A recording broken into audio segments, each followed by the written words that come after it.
Let's now formally define power series in the complex domain. Okay, the notation using, or the representation using summation notation is no different. Okay, summation as n runs from 0 to infinity, a n into z minus z naught raised to n. So the summing variable is obviously a non-negative variable and it only takes the integral values. But here the coefficients a n,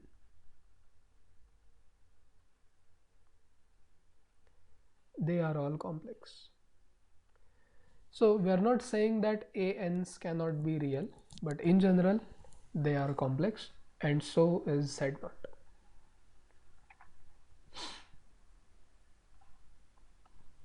Okay, and z naught is also known as the, center of the series,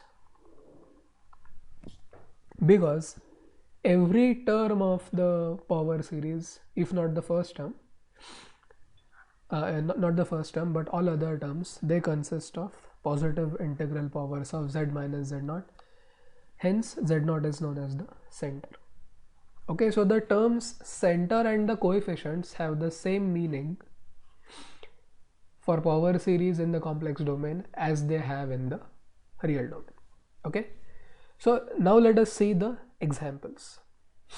Remember, a power series is only meaningful when we know the values for which it converges. Or to put it in other words, a power series only has a meaning when it converges. Okay, when it diverges, it is not of much use. Okay, now when we studied infinite series in the real domain, we studied various tests. Okay, and predominantly we applied two of them, the ratio test and the root test. Okay, we also sometimes applied the comparison test, but the main two tests were the ratio test and the root test. And not surprisingly enough, the same two tests are also going to play an important role as far as the convergence of these power series are concerned, okay, in the complex domain. So let's consider these three. Okay, series 1 is clearly geometric series, which we saw just now, and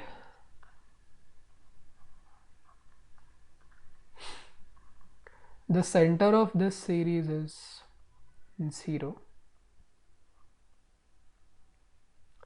and all the coefficients are 1. So the only thing that is complex here is z itself, okay, which is the common ratio. Okay, so r is z. So when will this converge? This will converge when the absolute value of z is going to be less than 1. Okay, now we already knew this, okay, because of the theorem on the geometric series.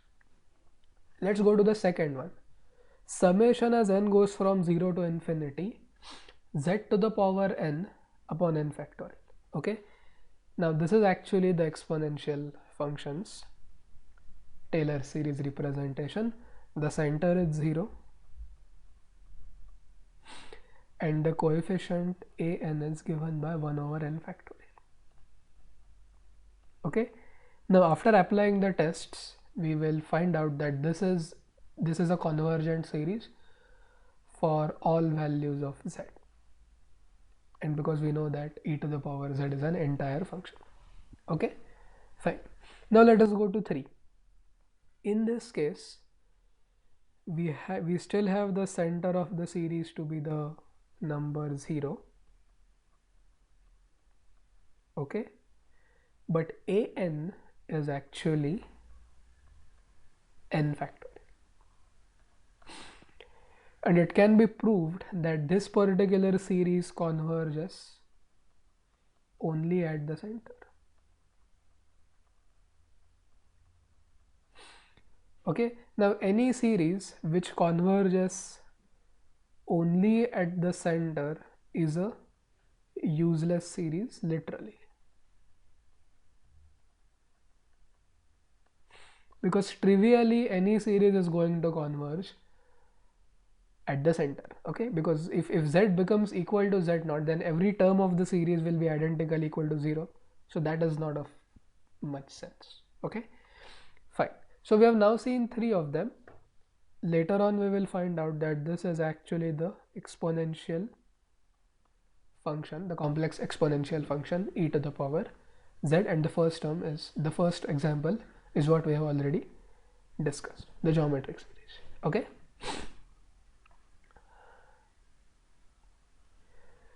now comes the theorem, which is the converse of the Taylor's theorem.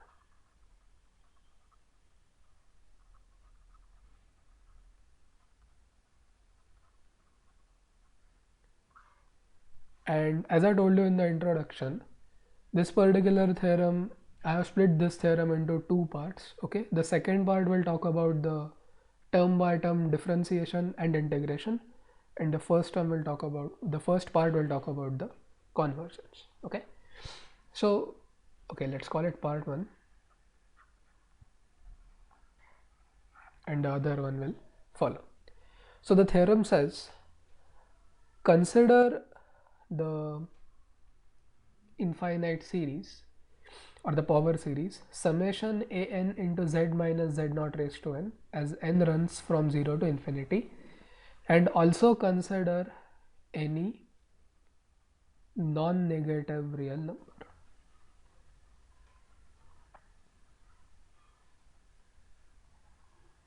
And call it R. Okay. Now the conclusion of the theorem says the following.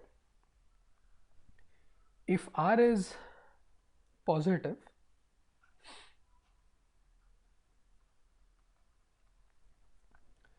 then the series converges absolutely to an analytic function for those complex numbers lying in the interior of the circle z minus z naught equal to R. Okay, consider the figure. In this figure, for the representation purpose, the complex number z naught is in the first quadrant, but it can very well be in the other 3 quadrants or even on the coordinate axis. Okay, fine. In fact, all 3 examples that we have discussed here, the center is actually the origin itself. Okay, fine. So the first part is the most important part. Okay, if R is greater than 0, then the series converges absolutely. Okay, meaning the series of the absolute values also converges. Okay, or the moduli. So if R is a positive number, then the series converges absolutely to an analytic function for mod of z minus z naught less than R. Okay, and we know that this is the region inside the circle mod of z minus z naught equal to R. Okay, point number 2, the series diverges for all those complex numbers z such that mod of z minus z naught is greater than R, and R is called as the radius of convergence. If you recall, we have also used the term radius of convergence while discussing the convergence of infinite series of real numbers. Okay, there the word radius did not make much sense because all we had was a real number line. Okay, so if at all we had the radius of convergence and so on, it just represented half of the, if you want to call it, length of the interval. Okay, I mean, it did have radius of convergence, but it did not, it did not make much sense at that time. Okay, but now it is making a perfect sense. Radius of convergence means there is an associated circular region which we are going to call the disk of convergence. Okay, because we are excluding the boundary. Okay, fine. So if we manage to find such a number, such a real number R, then we have got the entire region for which this particular infinite series converges. Okay, disk of convergence is a subset of the complex plane. Okay, and radius of convergence, well, you already know that. Okay, fine. Now the most important part is how can we determine the radius of convergence. Okay, this radius of convergence R has something to do with the results that we get from the ratio test and the root test. Okay, the radius of convergence is actually the reciprocal of the limit L. Okay, now what is L? We already know how to find it. Let there be a series z1 plus z2 plus z3 and so on. Okay, then the ratio test says find the limit as n tends to infinity of the ratio zn plus 1 upon zn inside the modulus. Okay, so you have to find the ratio, you have to first find the ratio of the absolute value.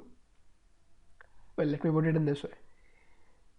In the ratio test, what we do is we find the limit of absolute value of the ratio of the two consecutive terms of the series as n tends to infinity, provided zn is not equal to 0. Okay, let us call this limit as L. And because we are taking the ratio of the absolute value, it has to be non-negative, right? If L is less than 1, then the series converges absolutely. If L is greater than 1, then the series diverges.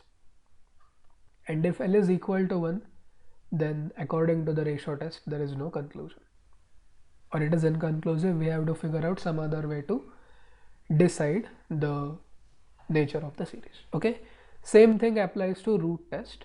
Okay, so in root test, what we do is we still take the limit at infinity, but this time the function whose limit we take is different. Okay, here we take the nth root of the absolute value of the nth term. Okay, so zn's absolute value and raised to 1 over n. Let's call it L. Again, same thing. If L is less than 1, the series converges absolutely. If L is greater than 1, then the series diverges. And if L is equal to 1, then it can either converge or diverge, or well, it can either converge or diverge. Okay, all right. So we have now developed a method to determine the radius of convergence or the real number R, which may be associated with a power series. Okay, and if that number turns out to be a positive number R, okay, then the series converges absolutely to an analytic function for mod of z minus z naught less than R. Okay, so what is this theorem telling you? This is telling you that every power series, okay, let me put it in this way, every convergent power series is associated with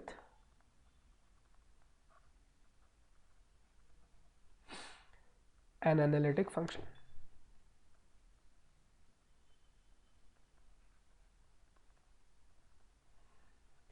Within the disk of convergence, or within the region of convergence, of course.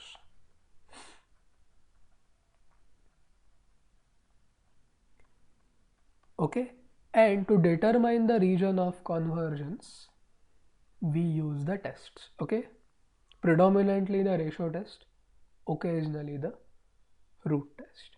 Okay, and the radius of convergence is given by the reciprocal of the limit. Alright, so let us now try to find the radii of convergence of some infinite series. Okay, question 1. Determine the radius of convergence of the series summation as n goes from 0 to infinity 2n factorial upon n factorial squared into z minus 4i to the power n. Okay, now when they say determine the radius of convergence, you should interpret it in this way. For what values of z will this infinite series be associated with an analytic function? Okay, apply the ratio test.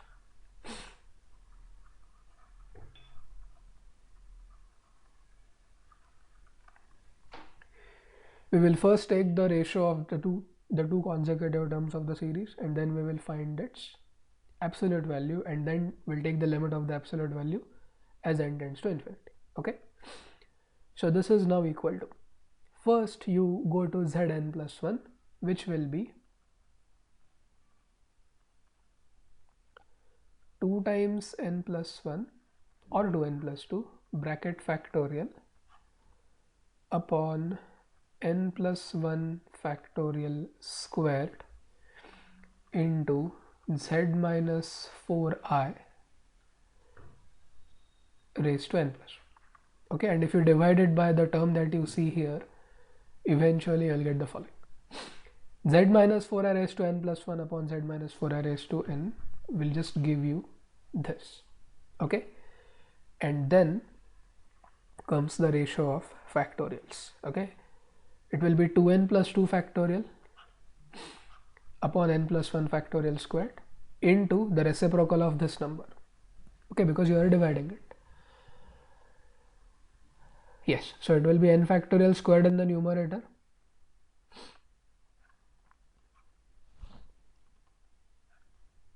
yes, and 2n factorial in the denominator, and don't forget the absolute value. Okay, now use the reduction formula for factorial. 2n plus 2 factorial is 2n plus 2 into 2n plus 1 into 2n factorial, so cancel it, you will just get 2n plus 1 into 2n plus 2, and n plus 1 factorial squared, well, n factorial squared upon n plus 1 factorial squared, this will simplify to simply n plus 1 squared. Okay, because of the same reason, n plus 1 factorial is n plus 1 into n factorial. Okay, but because you have squares, there will be two n plus 1 terms, and then divide throughout by n squared. Okay, so divide the numerator by n squared and the denominator by n squared. Okay, so it will give us 2 plus 1 upon n in the first term, then 2 plus 2 upon n in the second term, and the things that will follow in the denominator are 1 plus 1 upon n squared. Okay, same thing.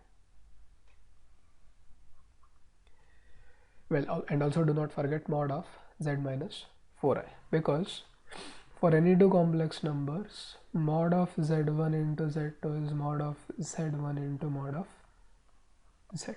Okay, properties of the modulus.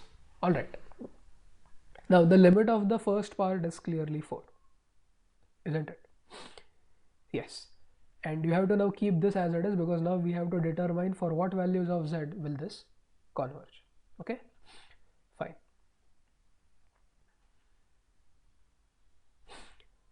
Now this is actually L, isn't it? Because we have found out the limit, and for convergence this L has to be less than 1 by the ratio test. Yes, and if L is to be less than 1, then 4 times mod of z minus 4I has to be less than 1, or mod of z minus 4I is less than 1 upon 4.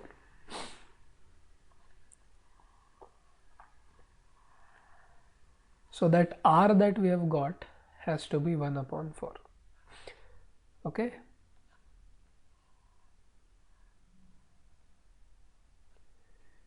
meaning if you take any complex number inside the circle whose center is on negative y-axis, somewhere here, okay, in fact it should represent the number 0, minus 4. If you draw a circle whose radius is 1 by 4, a very small one, any complex number in the interior of this particular circular region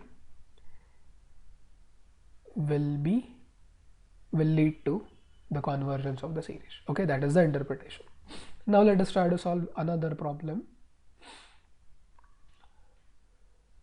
Let's try to do the third. Okay, which is, we know, a useless series.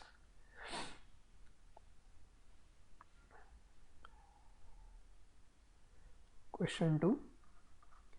Here Zn is given by n factorial into z to the power n.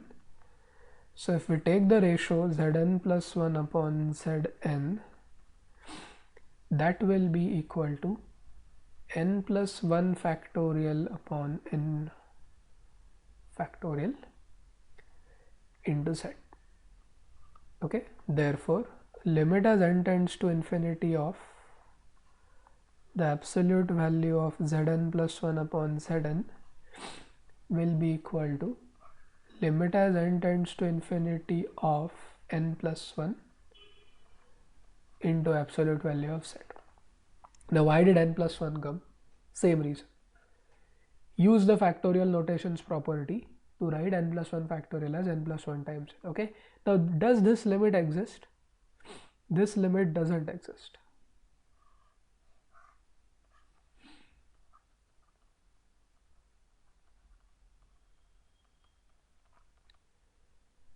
Okay, which means for this series to converge, the only thing that you can take for z is 0. Yes, and in that case there is no need to apply the ratio test because the result is very trivial. Okay, fine. So this is how you determine the radius of convergence of any power series typically. Okay, fine. Similarly, you can do it for the first. I mean, here the result is very clear. It will be mod of z to the power n plus 1 upon z. If it has to be less than 1, mod z itself has to be less than 1, and you can also apply it to get the convergence of the second example. Okay, fine. Now we have seen the first part of this theorem.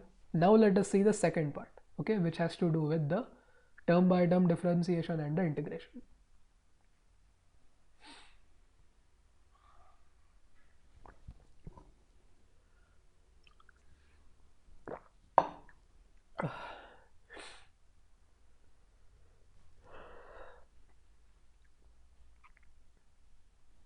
Okay, so this is the part 2 of the converse. We will again consider the same series summation an times z minus z naught to the power n as n runs from 0 to infinity. Okay, now what did we see in the first part? We can associate an analytic function f of z with the function with the series. Okay, and we know that derivatives of analytic functions are present for all orders. Okay, which means we must have some formula to get the derivatives. Well, we already know one of them, the Cauchy's integral formula. However, according to this theorem, the derivative of f of z is given by the term by term differentiation. Okay, and the series for the derivative also has the same radius of convergence as that of the original series. Meaning, if we were to write the associated series for the derivative of f, we will do it like this. Summation n goes from 0 to infinity n into z minus z naught raised to n minus 1. Okay, pretty simple. Fourth part, if gamma is a bounded curve inside the disk of convergence, then the integral is given by term integration. Meaning, the integral of f of z along gamma is given by integral of gamma, integral along gamma of z minus z naught raised to n dz. Okay, let us write an outside and summation of this. This is what we mean by term differentiation and term by term integration. Okay, fine, because we first differentiate or first integrate and then we take the sum. Okay, so this is the second part, And this is also a way to generate new power series representations of, well, I should say, this is also a way to generate power series representations of functions which are derivatives of the known functions, okay, as well as integrals. Fine. So that actually brings us to the main theorem of this section, that is the Taylor's theorem. Okay, and this is the converse of the previous one. The previous theorem said that every power series converges to an analytic function inside its disk of convergence. Okay, typically it is in the form z minus z naught less than r. Okay, and we call r to be the radius of convergence and z naught is the center of the series. Okay, so the Taylor's theorem says the following, the converse of this. Suppose f of z is an analytic function in a region A. Okay, region A means A belongs to the complex plane.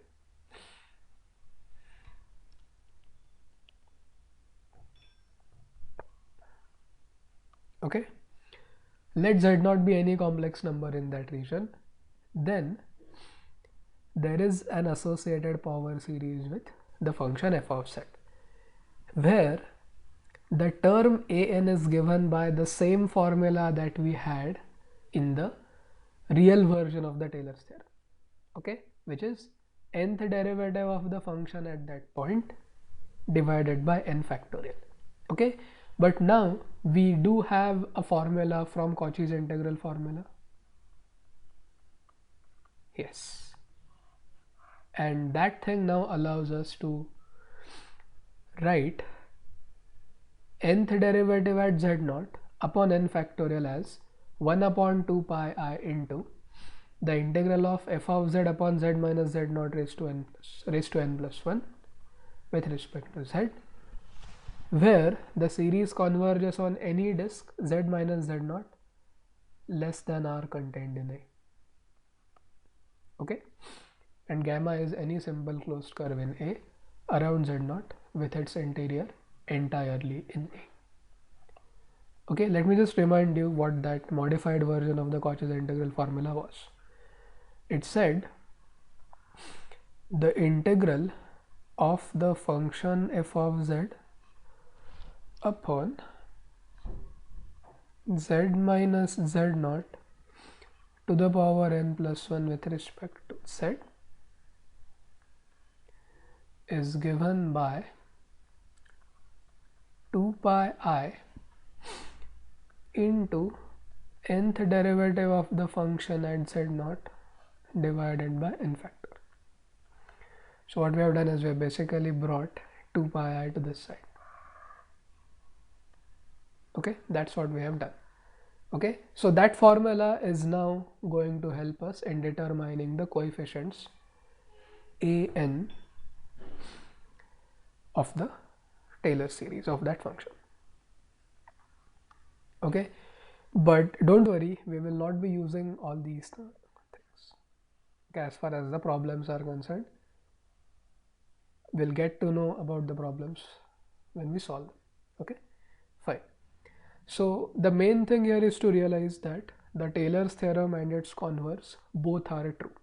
Okay, the converse says every power series which is convergent it represents an analytic function, and we know that for any analytic function derivatives of all order exist, and the Taylor's theorem actually gives us the associated power series. It basically gives us the formula to calculate an. The original formula is the same, we just modify it so that we can find the value of the derivative of any order at the center of the series. Okay, fine.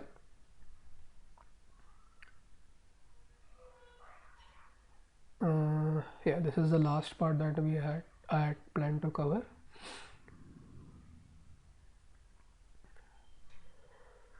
Question: find the Taylor series for f of z given by e to the power z upon 1 minus z around z equal to 0 So basically we want the Maclaurin series. Give the radius of convergence.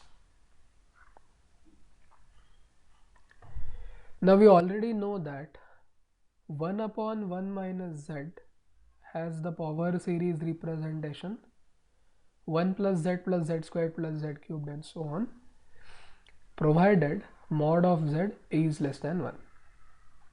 Okay, and well, we have not proved it, but let us accept it as a ready-made formula because the complex exponential function is an entire function. It is analytic throughout. So okay, it must have a power series representation satisfying the same series that we have got for real values of z. Okay, so e to the power z is now 1 plus z squared upon 2 factorial and so on. If you multiply this term by term, okay, then you will get a result whose first three terms will be 1 plus z plus 5 by 2 z squared. Okay, so if you multiply the second series by 1, you are going to get this 1 plus z squared as it is. If you multiply the second series by z, then you'll get z plus z squared plus z cubed and so on. And if you multiply it by z squared by 2, first term will be z squared by 2, second term will be z cubed by 2. So you have to add them with the same powers. Okay, so f of z will now have the power series representation 1 plus z plus 5 by 2 z squared and so on for the center at the origin. Okay, and for e to the power z, the radius of convergence is infinity, meaning the limit in the ratio test is 0. Okay, and here we have got 1 upon 1 minus z, which is geometric series, expansion validity when mod z is less than 1. So we have to now take the intersection, of course. Okay, so the intersection will be the smaller one. Yes, so the radius of convergence is 1.